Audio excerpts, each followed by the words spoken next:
Rayalaseema special mutton కర్రీకి ముందుగా 1/2 కేజీకి సాల్ట్ యాడ్ చేశాను, పసుపు యాడ్ చేశాను. అలాగే జీరా పౌడరు, ధనియా పౌడరు. ఘాటుగా ఉంటుంది కదండి రాయలసీమ అంటేనే, సో కారం ఎక్కువగా వేశాను. కొంచెం నిమ్మకాయ రసం వేశాను. వీటన్నింటినీ వేసుకొని బాగా మిక్సింగ్ చేసుకొని ఒక 2 అవర్స్ పక్కన పెట్టేద్దాం.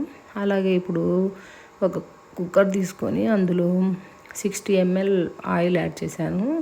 అందులో పచ్చిమిర్చి, ఆనియన్స్, అల్లం వెల్లుల్లి పేస్ట్ అన్నీ వేసి మగ్గించుకోవాలి. తర్వాత టమాటా పేస్ట్ కూడా వేసేసుకోవాలి. అది దగ్గర అయిన తర్వాత మనం కలిపెట్టుకున్నటువంటి మటన్ ముక్కలు ఉన్నాయి కదండి, అవన్నీ యాడ్ చేసుకొని కొత్తిమీర అలాగే గరం మసాలా పౌడర్ యాడ్ చేసుకొని బాగా మిక్సింగ్ చేసుకోవాలి. తగినన్ని వేడి వేడి నీళ్ళనే యాడ్ చేసుకోవాలన్నమాట. కుక్కర్ మూత పెట్టేసి ఒక 7 to 8 విజిల్స్ వస్తే మెత్తగా అయిపోతుంది. ఫ్రెష్ క్రీమ్ యాడ్ చేసేసామంటే రాయలసీమ మటన్ కర్రీ